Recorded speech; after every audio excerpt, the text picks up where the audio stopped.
We often picture executives staring thoughtfully out of high-rise windows, relying on some innate charm or instinct to guide their companies.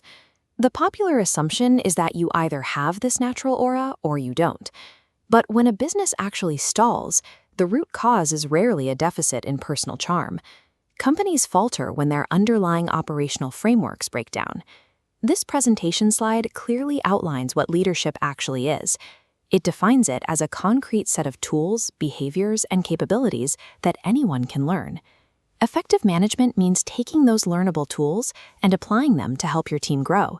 You take raw talent and give it the structure needed to hit organizational goals. Before you can guide a team, you have to understand the work itself. That starts with technical skills, the scientific and field knowledge required to grasp the true nature of your organization. This knowledge operates on two axes. A leader needs a deeply specialized proficiency in their specific field, acting as a vertical pillar, crossed with a broad understanding across various disciplines to form a stable base. A solid base of expertise is required, but it is completely static on its own.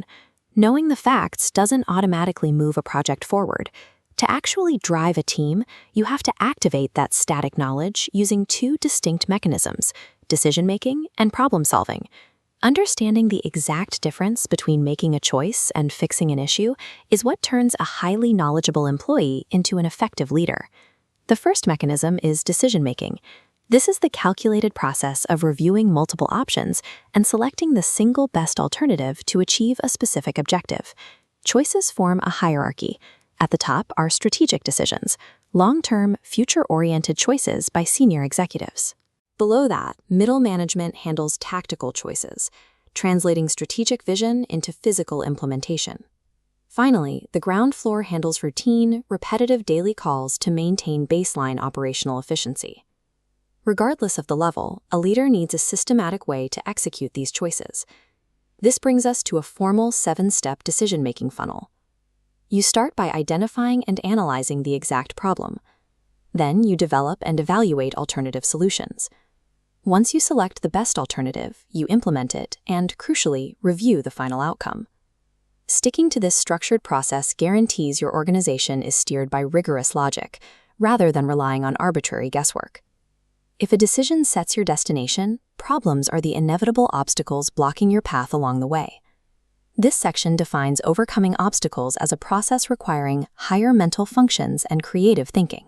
Proactive leaders recognize issues early by utilizing intuition, processing hard data, communicating with colleagues, and continually evaluating available resources. Once an issue is identified, execution requires prioritizing the problem, listing out every possible solution, and then running those options through a strict selection filter. To find the optimal path forward, you evaluate which solution has the highest potential to be right, which serves the organization's best interests, and which carries the greatest mathematical chance for success. Data drives the filter, but human variables execute it. A leader's memory of scientific concepts, their past experience with similar issues, and the underlying motives of the team dictate how well a problem is solved. In fact, the absolute biggest threats to this creative engine are rigid job routines and a reliance on false assumptions. Effective problem-solving requires moving past simply putting out fires. It demands a deeply human-centric approach to navigate and clear the road ahead. The most capable leaders seamlessly cycle between these two mechanisms.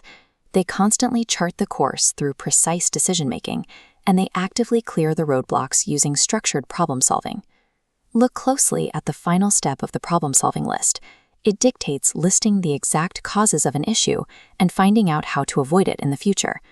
That specific feedback loop takes a temporary crisis and uses it to build permanent structural evolution for the company. Leadership is an active, continuous practice. It relies on applied skills and systematic frameworks, not a birthright or an inherent personality trait. The true measure of an effective executive isn't the consolidation of their own power. It is their capacity to use these tools to drive everyone around them toward their own success.